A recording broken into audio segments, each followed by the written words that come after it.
매일 성경과 함께하는 아침을 여는 묵상. 오늘의 묵상 본문은 이사야서 9장 1절에서 7절 말씀입니다.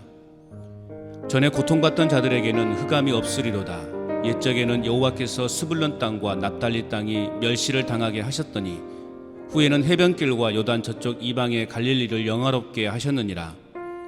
흑암에 행하던 백성이 큰 빛을 보고 사망의 그늘진 땅에 거주하던 자에게 빛이 비치도다. 주께서 이 나라를 창성하게 하시며 그 즐거움을 더하게 하셨으므로 추수하는 즐거움과 탈취물을 나눌 때의 즐거움같이 그들이 주 앞에서 즐거워하오니 이는 그들이 무겁게 맨 멍에와 그들의 어깨의 채찍과 그 압제자의 막대기를 주께서 꺾으시되 미디안의 날과 같이 하셨음이니이다. 어지러이 싸우는 군인들의 신과 피 묻은 겉옷이 불의 섭같이 살라지리니 이는 한 아기가 우리에게 낳고 한 아들을 우리에게 주신 바 되었는데 그 어깨에는 정사를 메었고 그의 이름은 기묘자라 모사라 전능하신 하나님이라 영전하신 아버지라 평강의 왕이라 할 것임이라. 그 정사와 평강이에 더함이 무궁하며 또 다윗의 왕자와 그의 나라에 군림하여 그 나라를 굳게 세우고 지금 이후로 영원히 정의와 공의로 그것을 보존하실 것이라. 만군의 여호와의 열심히 이를 이루시리라. 아멘. 오늘의 묵상 제목은 하나님의 열심에 소망을 품는 삶입니다. 구원을 향한 하나님의 열심이 절망의 현실에 반전을 가져오게 됩니다. 그렇다면 하나님의 열심을 소망하는 이유는 무엇입니까? 첫째는 1절에서 2절입니다. 흑암에서 건져내 주셨기 때문입니다. 심한 흑암 가운데로 쫓겨 들어가 소망이 끊어진 나날을 보내고 있던 백성들에게 어둠이 거칠 날이 옵니다. 스불론과 납달리 그리고 갈릴리는 멸시를 당하던 지역이었습니다. 그런데 이 모든 지역을 영화롭게 하실 것이라고 약속하십니다. 예수 그리스도께서 갈릴리 나사렛 사람이 되심으로 그 지역의 영화가 성취됩니다. 어둠 속에 있던 백성이 큰 빛을 보았고 죽음의 그림자가 드리운 땅에 사는 사람들 위에 빛이 비치었습니다. 주님 한 분만으로 정말로 만족하며 살 수 있을까? 입술로는 그렇다라고 하지만 속마음은 다를 때가 많습니다. 주님은 약한 자를 통해서도 충분히 당신의 일을 맡기시는 분이라는 사실을 알고 있으면서도 나의 삶을 돌아보면 주님보다는 눈에 보이는 세상의 어떤 힘을 더 의지하려고 했던 모습을 발견하게 됩니다.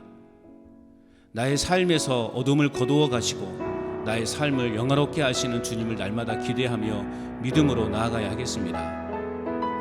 아울러 어둠은 결코 빛을 이길 수 없습니다. 아무리 작은 빛이라 할지라도 빛이 임하는 곳에는 어둠이 결코 존재할 수 없습니다. 복음의 빛 가운데 거할 때 내 영혼이 언제나 새롭게 거듭날 수 있습니다. 이제는 이 빛을 세상 가운데 비추는 삶으로 나아가야 합니다. 흑암에 갇혀 고통 중에 있는 영혼들에게 복음의 빛이 비추어져서 생명의 길 위를 걷도록 하는 도구가 되어야 하겠습니다. 그러므로 하나님의 열심을 소망해야 하는 이유는 흑암 가운데에서 건져내 주셨기 때문입니다. 또한 하나님의 열심을 소망하는 이유는 무엇입니까?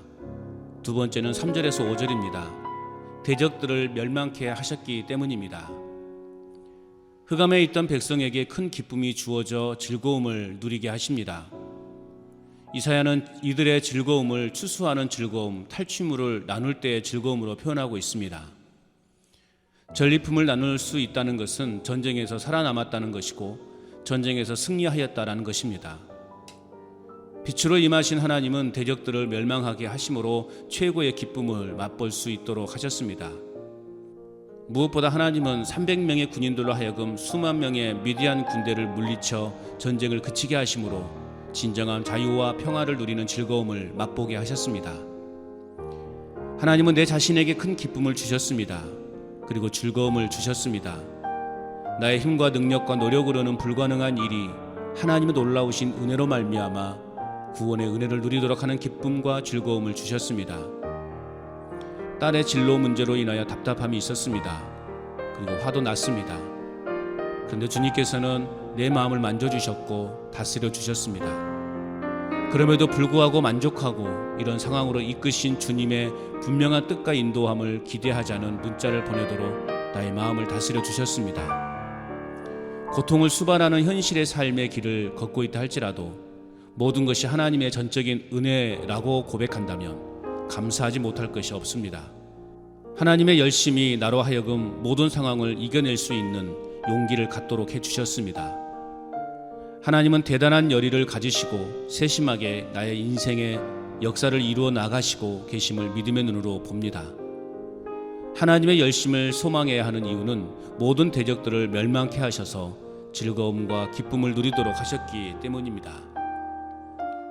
끝으로 하나님의 열심을 소망하는 이유는 무엇입니까? 마지막 세 번째는 6절에서 7절입니다. 참 평화의 왕으로 오셨기 때문입니다. 우리에게 주신 바 되신 한 아기, 한 아들은 우리의 모든 짐을 대신 담당해 주셨고 우리의 삶의 놀라운 기적을 보이시며 위대한 상담자가 되어 주셨습니다. 그리고 전능하신 하나님이시며 영원히 존재하시는 창조주가 되시며 하나님과 원수된 죄인들을 하나님과 화목하게 만드신 분이십니다. 그분이 바로 예수 그리스도이십니다. 그분이 다스리는 나라는 하나님의 정의와 공의가 이루어지는 참 평화의 나라가 될 것입니다. 그 나라는 인간의 의나 업적으로 만들어지는 인간 중심의 나라가 아니라 만군의 여호와의 열심히 완성하시는 하나님의 나라입니다. 죄로 인하여 하나님 아버지와 영원히 원수가 되었던 내 자신을 화평의 관계로 회복해 주신 평강의 왕 되신 예수 그리스도를 찬양합니다. 하나님은 대충대충 하셔서 영광스러운 일을 하시지 않고 열심을 다해 이루셨습니다. 예수 그리스도를 통해 하나님의 자녀가 된 나의 삶을 평강의 평강으로 인도하시고 나의 삶을 견고하게 하시는 주님을 날마다 찬양하며 열심으로 주님을 자랑하는 삶이어야 하겠습니다. 나를 향한 주님의 뜨거운 사랑을 마음에 품고 뜻과 정성과 목숨을 다하여 하나님을 사랑하고 하나님의 사랑을 전하고 나누는 삶을 살아가야 하겠습니다. 내 자신의 삶과 세상 역사의 주인이신 하나님을 신뢰하며 살아가는 것이 하나님의 열심을 소망해야 하는 이유가 되는 것입니다. 오늘도 죄의 권세에서 압제받던 나에게 구원의 빛을 비추어 주신 하나님의 열심을 찬양하며 살아갈 뿐만 아니라 구원의 빛을 알지 못하는 이들에게 부지런히 그리스도의 빛을 비추며 살아갈 수 있기를. 행복의 시작 예수 그리스도, 빛이 있으라